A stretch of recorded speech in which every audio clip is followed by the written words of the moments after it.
Goeiemôre broer en suster. Baie hartlik welkom by vanoggend se Pinkster bidtuur. Ons vaar goed met ons twee nuwe liedere wat ons van Sondag af sing. So kom ons sing weer. U kan maar bly sit. Dan sing ons weer die vonk liedjie wat ons aanleer, lied nommer 277. 'n Bekende melodie. Maar dit is ook lekker om dit saam te sing. Lied nommer 277. Hy 3 verse, ons volg maar net die woorde op die bord.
Here, baie dankie dat ons so triomfantlik vandag kan begin en as u kerk vandag hier by mekaar kan wees. Ons weet dat u hier by ons is. Dit maak ons opgewonde om hier so saam te wees, want ons het nie hier net kom luister na 'n kort preek of 'n liedjie of twee saam te sing nie. Ons het hier by mekaar gekom om u te ontmoet. En daaroor is ons so dankbaar dat u, die lewende Here, 'n belofte gemaak het dat daar waar u kinders by mekaar kom, u ook met u heerlike teenwoordigheid saam met ons sal wees. En dis waarvoor ons bid vandag. Kom, Gees van God, wees vandag hier so saam met ons as ons uit die Bybel uit lees, saam kuier, saam gesels, saam nadink, sodat u naam hier geëer mag word in die wyse waarop ons as u kerk by mekaar is. wees dan nou hier so by ons, as ons hier weggaan, dat ons, soos die Emmausgangers ook kan sê, was ons harte nie brandende gewees, terwyl U hierdie stukkie pad saam met ons geloop het nie.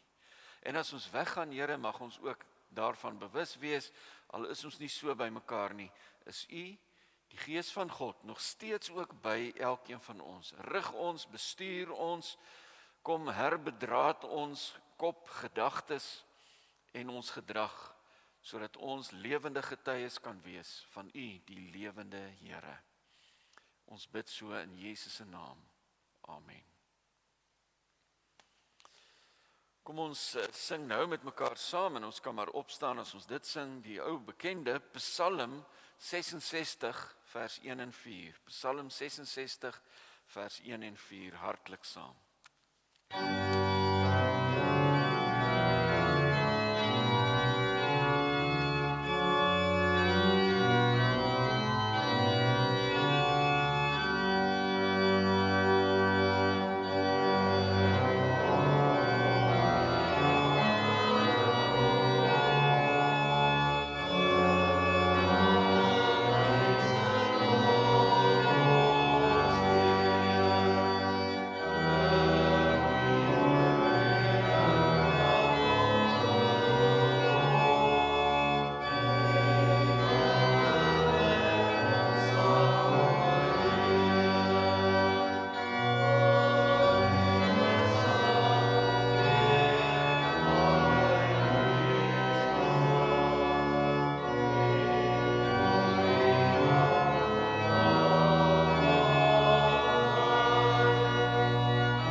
Vandag gaan ons kyk na 2 van die artikels van ons belydenis saam met Nisea.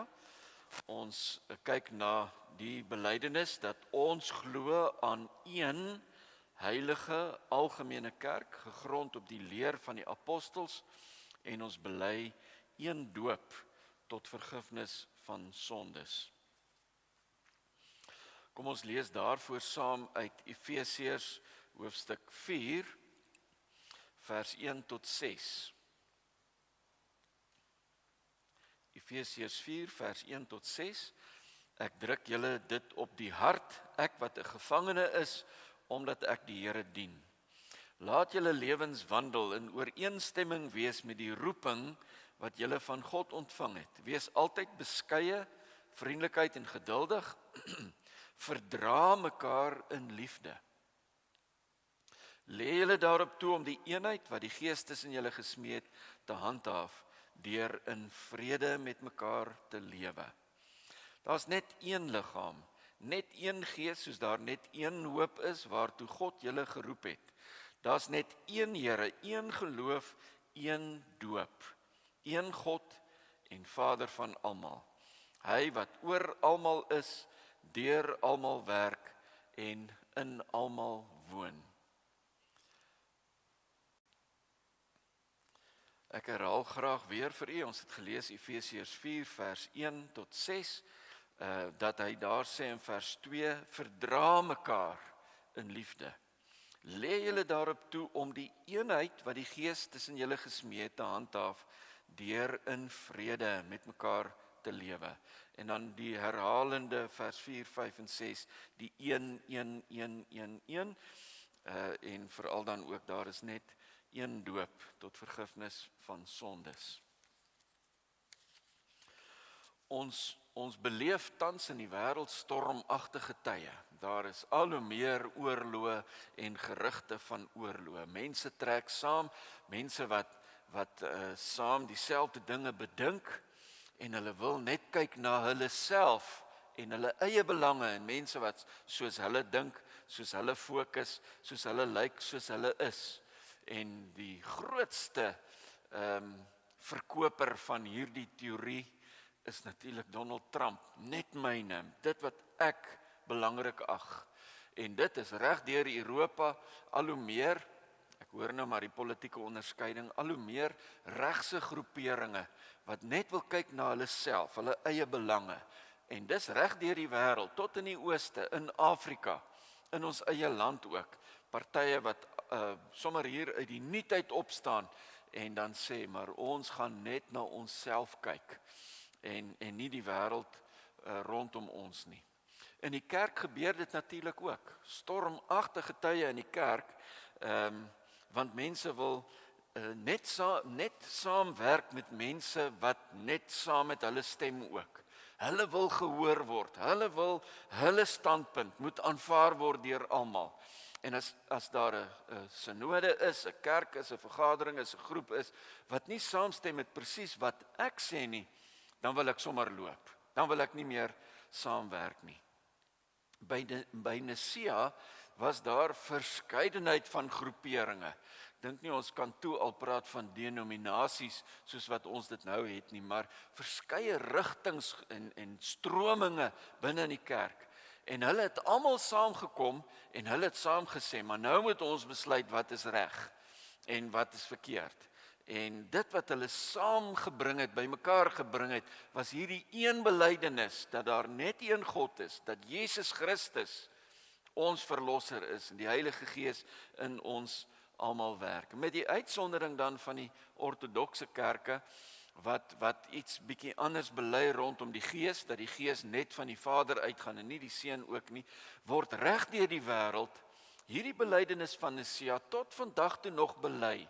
Ons, die protestantse kerke en die kerk waaruit ons kom, die Roomse Katolieke kerk, bely dit steeds, die Anglikaanse kerk wat ook uit die Roomse kerk ontstaan het, die ortodokse kerke, reg deur die wêreld bely ons nog steeds hierdie een vaste geloof. En in 'n verdeelde wêreld kan ons gedeelde geloof dalk tog 'n saak wees wat ons weer vasbind, wat hierdie wêreld tog weer 'n eenheid kan maak, soos wat God dit wil. Dat ons mekaar sal lief hê, vir mekaar sal begrip hê, sal kan aanvaar. Want ons geloof kan vir ons 'n saambindende faktor wees. Die heel eerste skyfie dan is dat die kerk een is. Die kerk is een, nie die NG Kerk nie, maar die kerk is een. En dis die kerk van Jesus Christus en hy is die hoof van die kerk. Hy is die ene wat gelowiges saambind. Hy is die ene wat voor sy dood in Johannes 17 gebid het vir die mense wat glo, sy disippels daar om hom en hulle wat tot geloof sal kom deur die disippels se werk, en dan bid hy, Vader, dat hulle mag een wees, sodat die wêreld hierdie totale nuwe, unieke manier van lewe, dat mense wat van mekaar verskil, tog in 'n eenheid saam kan wees in hierdie geloof in Jesus Christus. Dan bid hy dat ons mekaar nie sommer net sal los nie, dat ons sal een wees, sodat die wêreld kan glo. Daar is so baie kerke, verskillende denominasies, soveel verskille, soveel geskille, dat 'n mens nie anders kan nie as om vandag te treur oor die kerk, oor hoe die kerk lyk. En dit laat my eintlik dink, die verskillende klomp kerke, laat my eintlik dink aan 'n eksperiment, baie bekende ou kliseë eintlik al. 'n Eksperiment wat 'n professor gehad het in sy klas. En hy het vir hulle 'n groot wit blaaibord gewys met een kookiepenkol daar in die middel. Toe sê hy, skryf hieroor vir my 'n opstel. En almal het geskrywe oor hierdie vuil kol, hierdie kookiepenkol in die middel.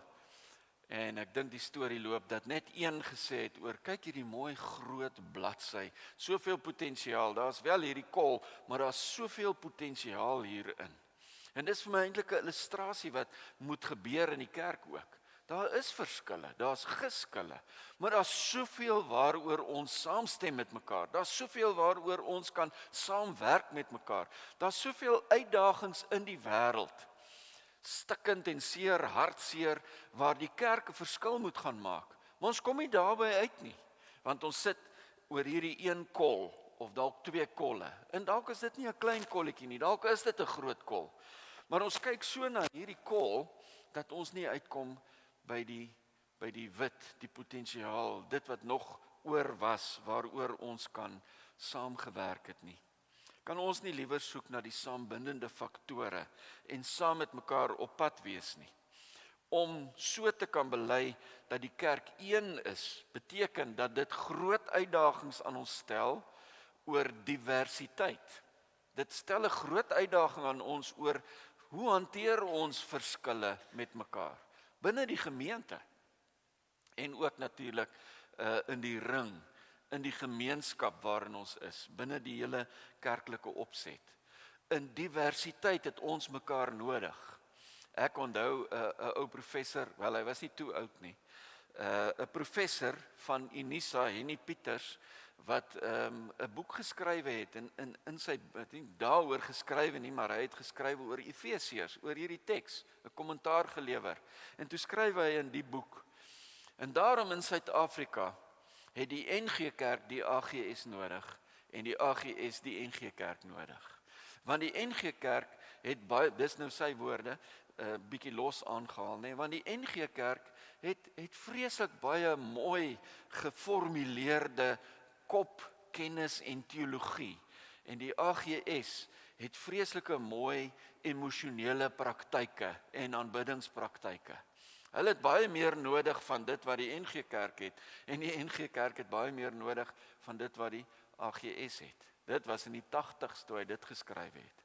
Ons het mekaar nodig, ons kan net so enige ander kerk ook gaan neem en gaan sê, wat kan ons by julle leer? En wat het ons wat julle by ons kan leer? Daar kan tog 'n gesprek wees in hierdie een kerk, want die wêreld het dit so nodig, dat ons een kan wees, al verskil ons van mekaar. Die tweede eienskap van die kerk, is die tweede skyfie ook, is dat die kerk heilig is. En dis juist die heiligheid van die kerk wat ons roep om hierdie gesprek aan die gang te hou, nee. Want heilig beteken nie hier sonder sonde nie. Dit weet ons as gemeente tog maar baie goed. Hier in ons gemeente is ons nie sondeloos nie.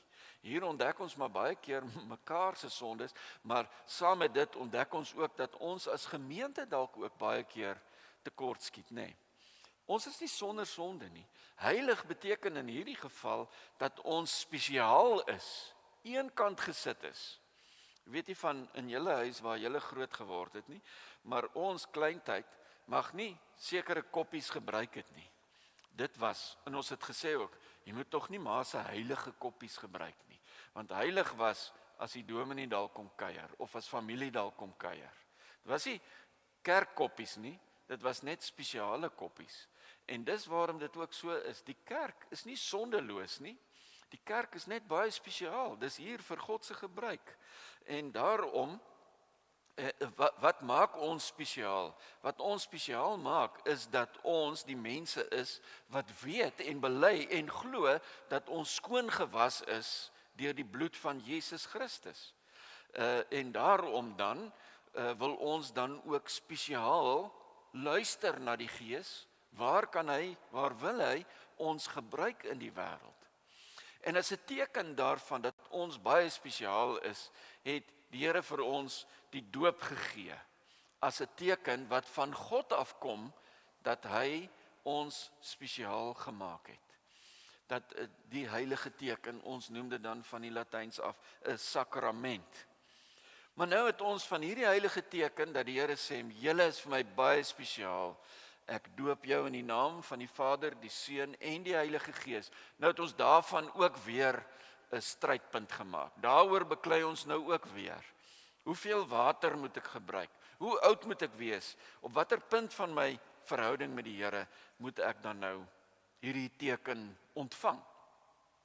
Terwyl dit doodgewone teken was, as ons nou hierdie teks van ons lees ook, 'n teken was wat God gegee het om te sê, ek verbind my aan jou, jy spesiaal, ek gaan met jou 'n pad loop, ek gaan jou skoon was met die bloed van Jesus, soos wat water vuil hande was, ek gaan jou skoon was met die bloed van Jesus, en daarmee gaan jy vir my bruikbaar wees om 'n getuie in die wêreld te wees. Daarom is die bekering die gevolg van God se belofte aan my, en is my doop, met ander woorde, die bekering is die gevolg van die doop. Die doop is nie die gevolg van my bekering nie, want dan maak dit my mos die een wat die inisiatief neem, nee.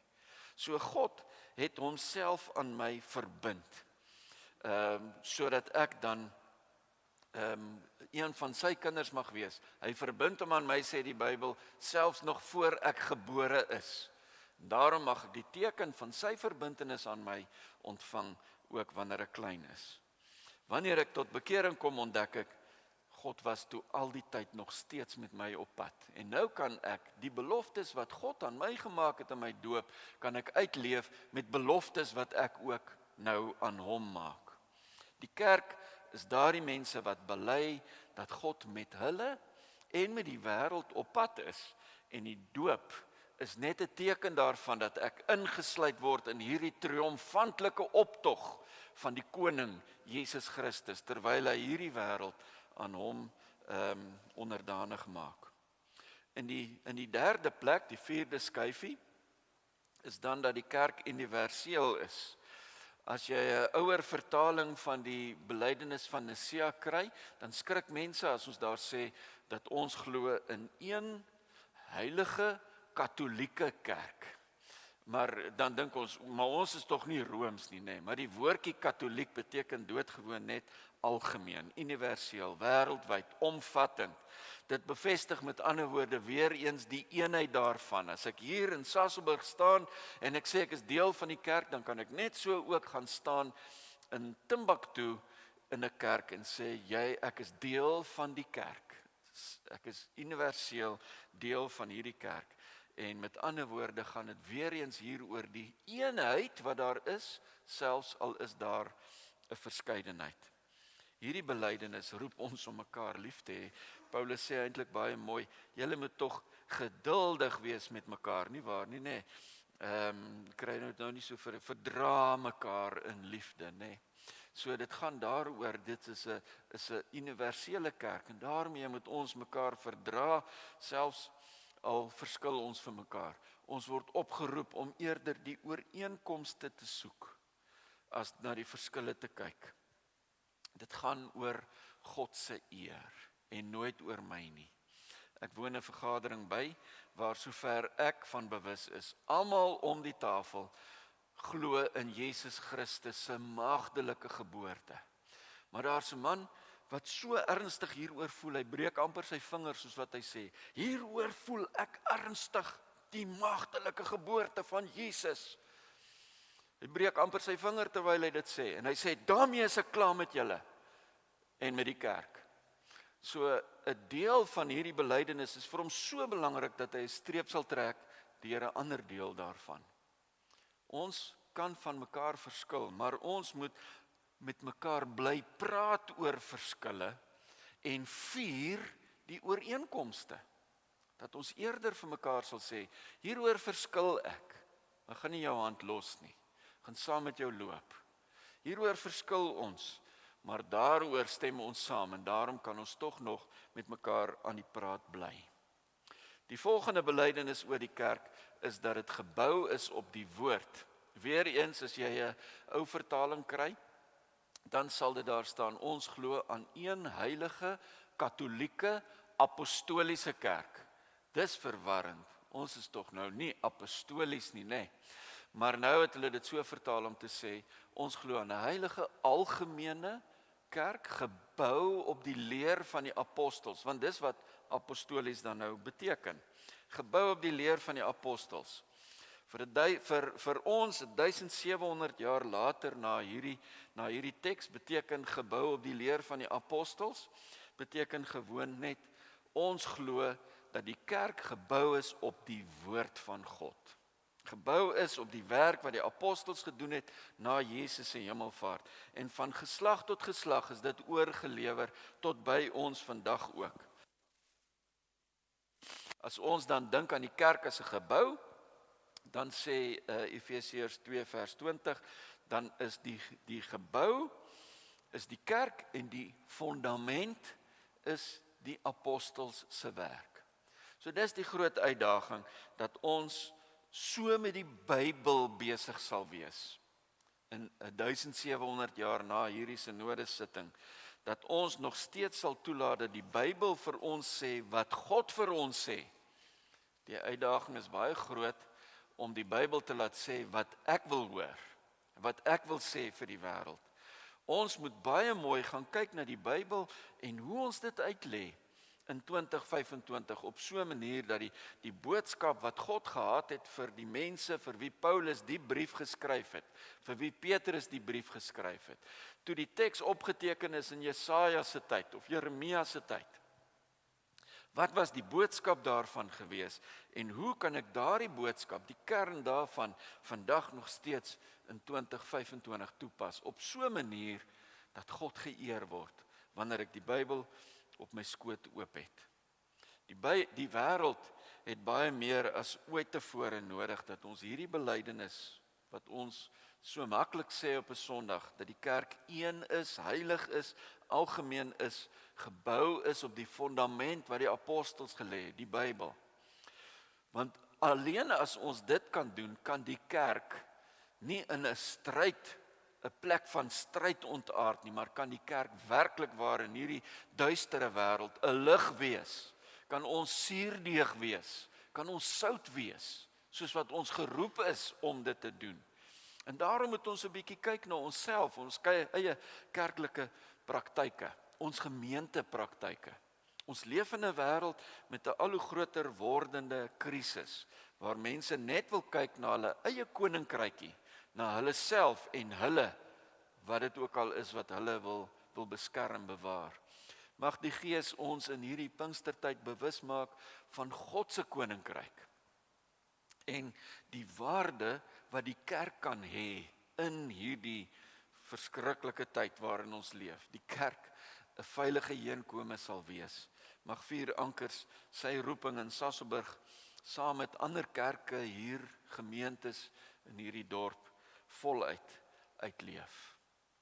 Amen.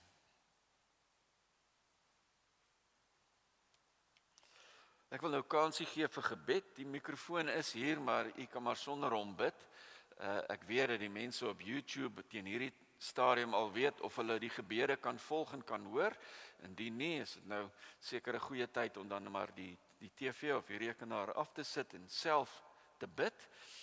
Maar kom ons gebruik die geleentheid om hier saam te bid en die Here dan te vra dat hy sy kerk, gemeente hier, sal help dat ons deel sal wees van die een heilige algemene Christelike kerk.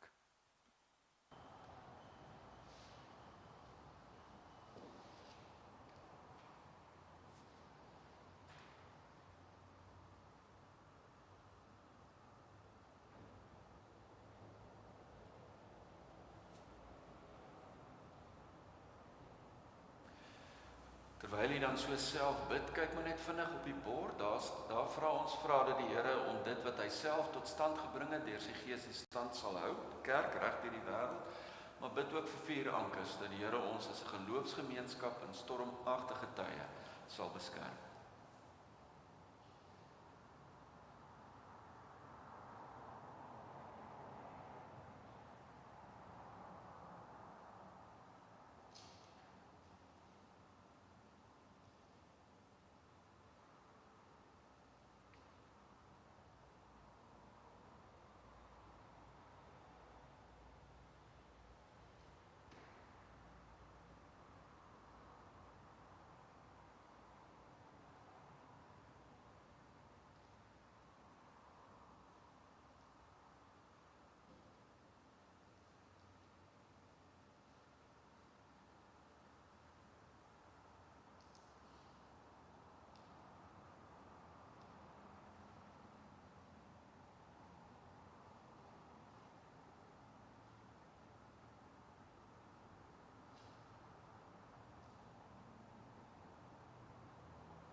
Here, vandag is ek weer diep onder die indruk van u genade en geduld met hierdie wêreld en met u kerk.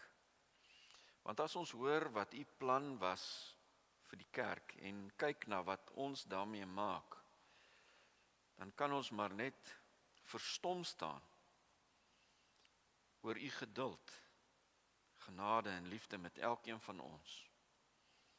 Here, dis vir ons eintlik baie maklik om te bely dat ons in God die Vader glo. Dis eintlik vir ons wonderlike nuus om te hoor dat ons sy kind mag wees. Dis vir ons goed om te hoor en te bely dat Jesus vir ons aan die kruis gesterf het en al die wonderlike genade en vrug wat ons kan put uit dit wat hy vir ons gedoen het aan die kruis, die oop graf. Dit is vir ons maklik om te bely in die Heilige Gees en ons glo graag dat u by ons is. Maar Here, wanneer ons begin praat van ons geloof dat ons saam moet werk, dat ons saam moet trek, saam moet bely, saam kerk moet wees, dan val ons, dan struikel ons. Ons sou eerder maar wou hou by die ou kinderliedjie van elkeen wat in sy hoekie en haar hoekie kan sit en Christen wees. Dis as ons by mekaar kom, dat ons geloof regtig getoets word en ons uitgedaag word in ons verhouding met u.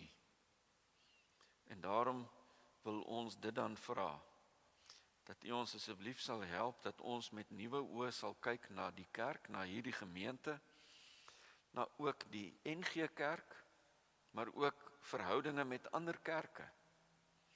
Mag ons, Here, op so 'n manier met mekaar saam hande vat, bou aan u koninkryk, dat u koninkryk sal aanbreek, sal kom op unieke maniere. Mag dit werklik waar sigbaar wees vir die wêreld, hoe groot en hoe heerlik u is. Mag ons sigbaar tekens van die aanbreek van u koninkryk wees, sodat nog meer mense ook kan hoor, kan glo in die verlossing in Jesus Christus. Ons bid dit alles in sy naam. Amen.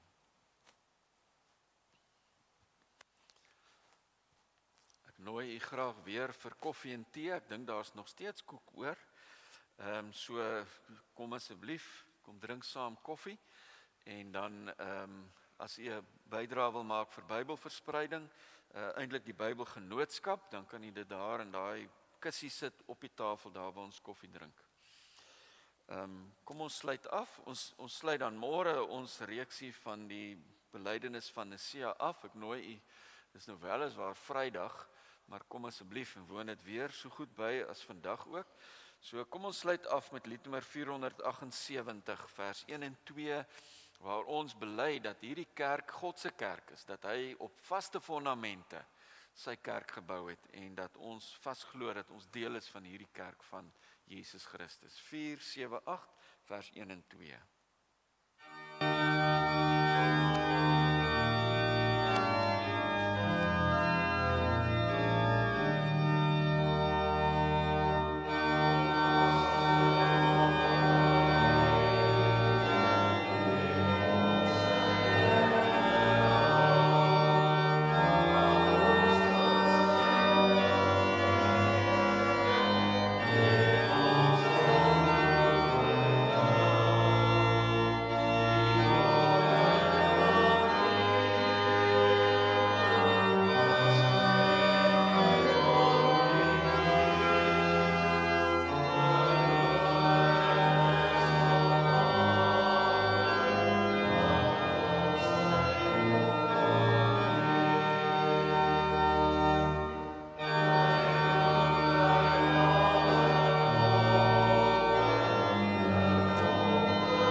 en suster, mag nou die genade van ons Here Jesus Christus, die liefde van God ons Vader en die teenwoordigheid van die Heilige Gees by u wees en by u bly, totdat Jesus weer terugkom.